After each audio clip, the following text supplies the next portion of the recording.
Hi, my name is Alistair Chapman, and in this video I'm going to take a look at this monitor here, the Accsoon M7, and also this monitor here, the Accsoon M7 Pro. And actually, as you'll see by the picture on the screen here, I've already got this monitor connected to the camera that is shooting me, and of course giving all my secrets away that it is a blue screen that I'm shooting this against.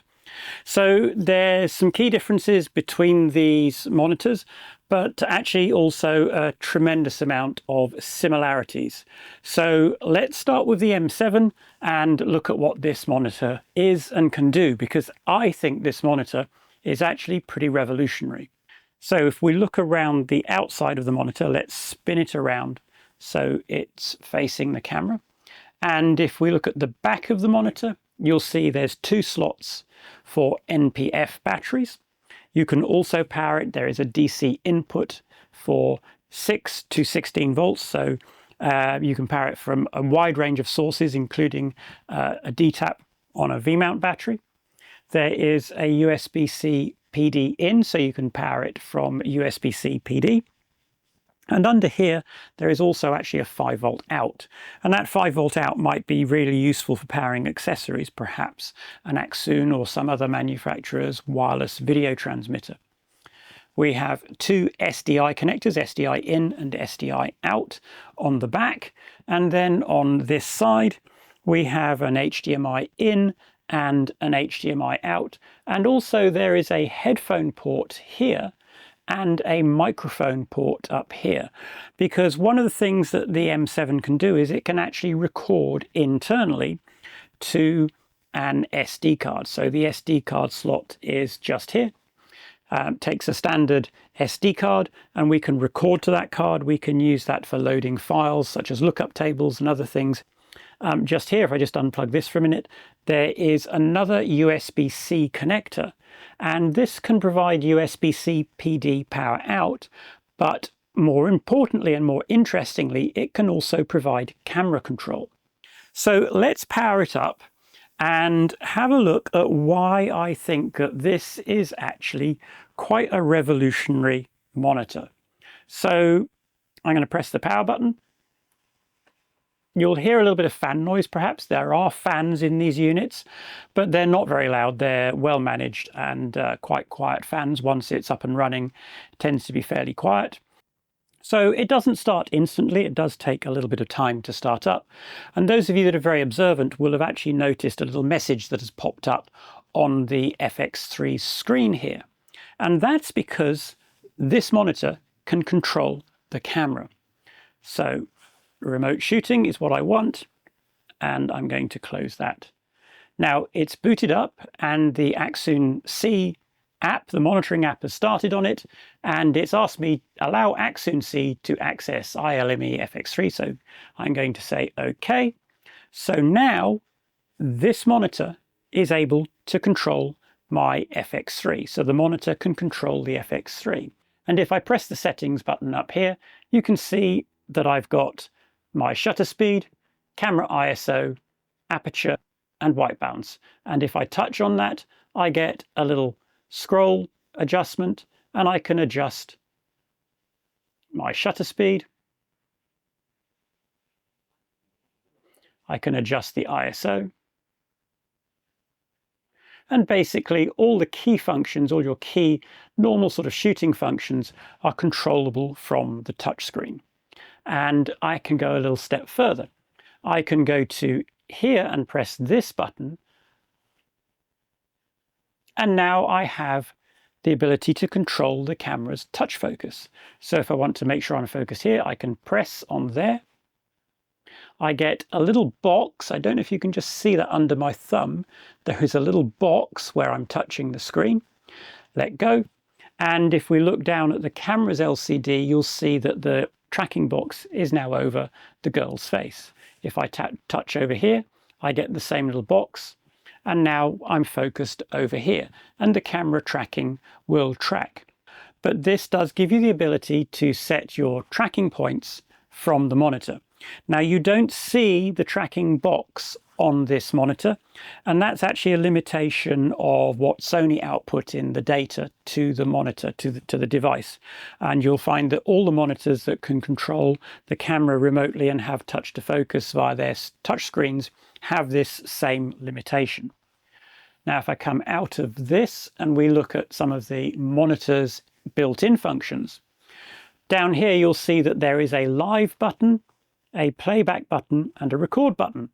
And this being a wirelessly connected monitor, as Wi-Fi and Bluetooth, can stream, it can record to the internal SD card, and we can also control, obviously, the camera's record functions. So it's a very, very powerful monitor, giving you that ability to record in H.265 on an SD card as either a backup or simply perhaps to save space. H.265 is a very efficient codec. Your monitor functions are pretty much as you'd expect from any professional monitor. I can monitor in black and white, or I can monitor individual colors. I can bring up a histogram, and the nice thing about the way the histogram etc. works is I can touch on it, I can pinch to expand it, make it as big or as small as I want, and you have that same ability with the waveform as well. We can place it where we want and make it as big as you want. Now, if I touch on the screen here, I can also pinch to zoom in and out. So for focus checking, I can quickly pinch to zoom in and out. Now, going back to those functions, we have the ability to bring up a waveform vectorscope, to have LUTs, and it uses 3D cube LUTs, and you can load those LUTs onto the device using the SD card. Now, a note about the LUTs is that the monitor operates the LUT side of things in legal mode. So S-Log3 coming out of the Sony cameras is actually in full range or data mode. So the LUTs that you want to load into this need to be adjusted using software such as LUTCalc to support legal in instead of full range in. And then you'll have exactly the same contrast and brightness as the camera. And another thing about these monitors is every monitor, each one of these is individually calibrated when it leaves the factory for color, contrast, etc. And a calibration file is saved on the monitor. And if you ever do a firmware update or things like that, it's important that you save the calibration data, because it is unique to this monitor, to an SD card before you do your update. And the update instructions tell you exactly how to do that. So it's very clear how to do it. Normally you don't need to load them back in again, but it's just in case something goes wrong during the update. As expected, you have zebras, you have false color, different aspect ratios for desqueezing, for anamorphic, etc. And all of the ones that you'd normally expect are in there. We have these lovely big audio meters here, and we can also put in safe areas and different aspect ratio markers. So it really is a very powerful monitor with all the features that you would expect from any professional level monitor.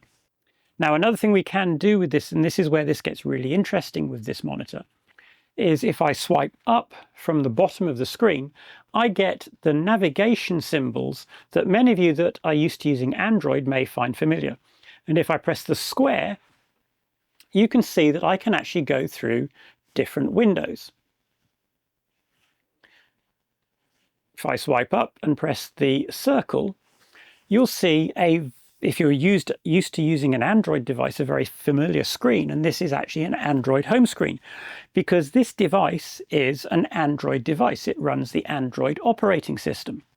Now, why is that exciting? Well, it means you can install other apps on it to do other interesting things. Now, I found out how to do this.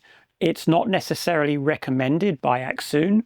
Accsoon are not telling you to do this or telling you that you should or can do this, but I've discovered that you can, and it does open up some really interesting possibilities. Now, the monitor doesn't have a connection to the Google Play Store, So you will need to load your apps that you want to use via an APK that you'll have to download. That's the file for the application. And I used a site called APK Pure. I downloaded their little app, runs on here, loaded it onto this by downloading the app on a computer, putting that on the SD card, and then navigating. Actually, if I go to the square here, I can go to the file manager of the monitor. That's how I loaded the APK Pure app. And then I loaded other APKs onto the SD card and used the APK Pure app to open and install them. Now, I haven't put a lot of apps on here because I think that the more apps you have on it, the more likelihood there is of instability. But so far, it's been absolutely rock solid and no problems whatsoever. Now, being a Sony user using Sony cameras, the obvious thing for me to install on this was Sony's Monitor and Control app. So if I click on this Monitor and Control, the Monitor and Control app opens. And now it says allow Monitor and Control to access the FX3. Click OK. And now Sony's Monitor and Control app is connected to the FX3. And the beauty of using this app is now when I use the touch tracking and I touch on the screen, you see the tracking box on the Monitor and Control app. Because I'm connected via the USB cable, there is minimal latency. If we compare the image on the monitor to the image on the LCD, you'll see that there is virtually no latency, very, very little lag. So this is perfectly usable as a touchscreen monitor. And in the Monitor and Control app, you have access to a lot more camera settings than you do in the Accsoon app. For example, if I go to other settings down here and click on that, I could go into log shooting, choose my Cine EI or flexible ISO mode without having to refer to the camera. So I have a lot more control over the camera in the Monitor and Control app than I would using the Accsoon app. Now, when you're using the Monitor and Control app, you can also connect to the camera wirelessly.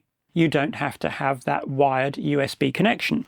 And in fact, if I bring up the M7 Pro here right now and we have a look at this, that is how I've got this M7 Pro connected to the camera that's shooting this. Currently it's an FX30, using the Monitor and Control app and the wireless connection that Monitor and Control adds. So I can control the camera that I'm shooting this with now from this M7 Pro. Of course, I could also do this with a regular M7 because it's all done via Wi-Fi. Another interesting thing that this opens up the possibility of, and I've tested this and it does work, is you can also control the Sony FX6. So you can use Monitor and Control to wirelessly connect to the FX6, monitor the FX6 output and control the FX6 using either the M7 or the M7 Pro. And unlike doing it with your phone, you do have to remember that these monitors, they take a lot of battery power. I can put 2 NPF batteries on here. I can run it off a DTAP if I want. I can run it off USB-C. So unlike a phone, this isn't going to go flat after I've been using it for a few hours, or I can just, if it does go flat, I just put a fresh battery on and carry on. So it's actually a lot nicer than using a phone. It's a 7-inch screen, so it's bigger than a phone screen. I think actually it's better than using a tablet as well, because of the same thing with batteries. We don't have a battery issue. We can just keep putting fresh batteries on this and run it as long as we want all day. And actually as a director's monitor now, this is really simple. It's lightweight, it doesn't weigh much. And like I say, you could do this, what I'm doing now, using the Monitor and Control app with either the M7 or the M7 Pro. So what is the difference with the M7 Pro? What does this bring to the party and why does it have these antennas? Well, the M7 Pro includes an Accsoon video receiver. compatible with the current Cine Eyes, the Cine Eye Pro, etc. So this can be used as a standalone receiver and monitor for a long-range link using an Accsoon transmitter. It replaces one of your receivers. Now, of course, with the Accsoon system, you can have multiple receivers. So you could have this and another receiver. And this then makes a really excellent director's monitor. You put your Accsoon transmitter on your camera, and of course that can be any brand of camera. You don't have to have a special app or anything. Put your transmitter on the camera, transmit the signal to the M7 Pro, receive that signal on the M7 Pro, and monitor it using the Accsoon C app. So that's the difference. This M7 Pro adds wireless monitoring. Now this one is all dressed up. It does have the Accsoon cage on it and a pair of handles that I've come from a separate vendor. So it's got the Accsoon cage and hood. It's actually quite nice. That hood provides really good shade when you're using this outside. Does make it very nice and usable in bright sunshine. And I'm really convinced actually that this now will be the director's monitor that I'm going to use for just about anything that I do where I need that functionality. And if I do need to control the camera remotely, whether it's with the M7 Pro or with the M7, a lot of the time I will run the Sony monitor and control app because it does give me the ability to see where the camera is actually focused on the screen while that's happening. And it gives me a much deeper tool set than the Accsoon C app has. I can change my record format settings. I can go into the other settings page and change things like the shooting mode, whether I'm in flexible ISO or Cine EI and things like that. Settings I can't change with the Accsoon C app. Now, what's the downside to doing it this way? Well, if you're doing it wirelessly, there can be a little bit of latency at times. Depends on the amount of other people using Wi-Fi devices where you are working. If you're using the cable connection, then there's no latency to worry about. But the resolution of this image is not full HD resolution. It's a little bit lower than that. The signal that's streamed from the Sony cameras when you're using the monitor and control app is generated by the codec that does the proxies in the camera. It is perfectly adequate for most things, especially if you are using autofocus and you're using the touch focus. It's completely adequate in that scenario. But if you're using manual focus, where you really do need to see that focus that a little bit more precisely, you may prefer to use the Accsoon C app instead and control the camera via the Accsoon C app and have either a hardwired SDI or HDMI connection. If I want to switch between the apps, I press the little square button down here, swipe across, and because I've got an HDMI cable connected, I'm now monitoring in HD, taking the HD output of the camera and monitoring that at full resolution on the screen. Now, because I haven't connected this app to the camera, I can actually very quickly swipe up, press the square button, go back, oops, too far, quite quickly go back to the monitor and control app and control the camera again. So you can actually use both side by side. And I think the ability to be able to install different apps on this monitor, as it's an Android device, I'm going to assume that you can install the control apps for other brands of camera as well, not just Sony, is a really great thing. Having the built-in Accsoon C app that also gives you that camera control is also really great. It gives you the ability to pick and choose the method that you want to use. So, Accsoon M7 and Accsoon M7 Pro. I really think these are, I don't like using the term, but let's call it a game changer. Having a professional Android device so you can run all of the apps that you might need. I can run the Nanlite control app for their lights on this. So on location, I can use it as a monitor and I can also control all my lights with it. Having that ability in one device that you can put external power to, power it off NPF batteries, DTAP, etc., is going to be really powerful, and for me actually it's going to be a great tool. So do have a look at the Accsoon M7 Pro and M7. I think these are great devices. If you don't need the wireless function to go with their transmitters, then the M7 will do all of the connectivity with the apps to your camera. Do take a look at them and see what you think, because I think they're really great devices. Thank you for watching.